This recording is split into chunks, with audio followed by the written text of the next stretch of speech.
"Here you go, dear," said Mrs. Pendergast, as she handed Rita the steaming cup of coffee. "Decaf for you. Isn't that right?"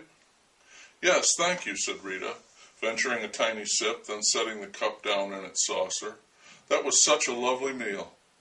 "Well, my goodness, we're so glad you could make it, don't you know," said Mrs. Pendergast. "We know how busy you younger people are." "Oh," said Rita, laughing, "we don't go out that much. Tom likes to stay at home." "Then we're glad you made an exception for us tonight," said Mrs. Pendergast. "We do hope to get to know you a little." "We appreciate the kind invitation," Rita said. "Well, isn't it positively frightful how you can live across the street from people and barely get to know them? It's the curse of the modern world." Mr. Pendergast returned, having just let in the dog, a fluffy little white Pekingese named Fifi. "Hope I haven't missed anything," he said, taking a chair. "Carrie and I enjoy nothing more than good conversation, especially after such a fine meal. Now then, you're a writer, aren't you, Tom?" Tom nodded. "Yes," he said, "I am." "That's wonderful," Mr. Pendergast said. He was extracting tobacco out of a pouch and tamping it down in the bowl of his pipe. "That's grand. Then you know that conversation can be an art in itself." "On rare occasions," said Tom. "Tom?" said Rita. "No, no, my dear," Mr. Pendergast said, laughing. "He's quite right. Just so.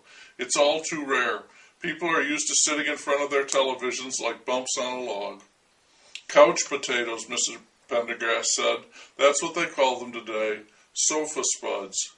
You know, Tom, I always wanted to be a writer myself, but one thing led to another, as it will, and I never got round to it," Mr. Pendergast chuckled. "You know how that is. Probably for the best. I wound up an accountant." "A very good accountant," Mrs. Pendergast said, patting her husband on the shoulder and regarding him with open admiration. "I'm sure," said Rita. "Well, I've done my best to do a good job, that's true," said Mr. Pendergast, lighting the bowl of his curved brown pipe. "And we haven't done that badly. But a writer, that's something else again. Bold, daring, jumping in feet first, following in the footsteps of giants, Hemingway, Faulkner. My golly, it must be a fascinating life." Tom shrugged. "It's a life," he said. "I'm just a reporter, that's all." "Gotta start somewhere, my boy," Mr. Pendergast said. "Hemingway worked for the Star, you know." "We get a lot of free passes to things," said Rita, "from the paper. If I'm lucky, maybe they'll give me a column someday," Tom said. "Oh, come on now, lad, don't be modest here," said Mr. Pendergast, blowing billowing white clouds of sweet-smelling smoke as he nursed the tobacco into a live coal. "You must be constantly on the lookout for lively material. A writer is always at work." Tom shrugged again. "I don't think of it that way," he said. Rita glanced at him. "But I guess you're right," he said. "I see what you mean." Said Mr. Pendergast. He took the pipe out of his mouth and exhaled a thin stream of smoke. "In that case, perhaps I can be of service to you, young fellow," he said.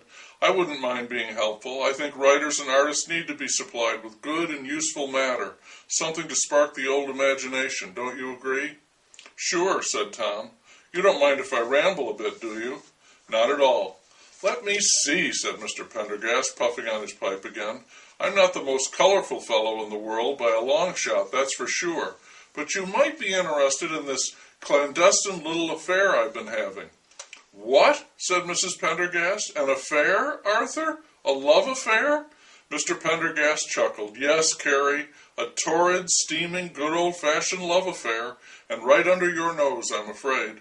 "I didn't know that," said Mrs. Pendergast, looking with some alarm at her guests. Mr. Pendergast laughed. "My dear girl, you weren't supposed to." "Well, I had no idea, I assure you. How long has this been going on?" "Let me see," said Mr. Pendergast, ticking off his fingers. "Nearly 4 years." "Why, that's extraordinary." Mr. Pendergast chuckled. Yes, it is. I still can't believe it myself. Sometimes I feel I should pinch myself and wake up." "Well, who is it, Arthur?" said Mrs. Pendergast. "For goodness sakes, don't keep us all hanging. I'm sure we're all dying to know."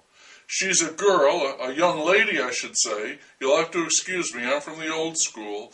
A young lady who was working in one of the companies we serve. A clerk of some kind. We don't talk much business." He laughed, tilting his head back slightly. Mrs. Pendergast leaned over and touched Rita on the arm. "This comes as a complete surprise to me," she said. "No sense in broadcasting it till now," said Mr. Pendergast. "Her name is Anne, if you can believe it, and as I say, I have trouble believing it myself. The young woman is 23 years old, and very attractive, extremely comely. She's not with me for lack of offers. On top of that, she's no dummy. Supports herself, has her career planned out, going to night school, and on top of that, she actually cares for me. It's touching, and it's really quite flattering." "It is," said Rita. "I'm speechless," said Mrs. Pendergast. Her husband laughed. "You would be if you ever saw her, Carrie. Such a youthful body, no marks, no lines, every muscle in the proper tone. She works out on one of those Nautilus machines," said Tom. "Yes, that's it," said Mr. Pendergast, "Nautilus, and she leads an aerobics class. Very aware of fitness and her body. Very aware. She likes to walk around nude in front of me. Naturally, I have no objection to that. Her breasts are not huge, but they are nicely shaped and firm." "Ah," said Mr. Pendergast, as he paused to puff on his pipe and picture his paramour.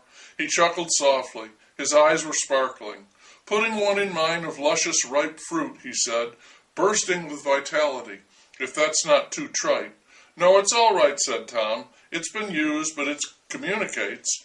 "Oh, good," said Mr. Pendergast, "because they're actually elevated a bit," he said. "You know, upswept, if that's a word. She's very free with herself.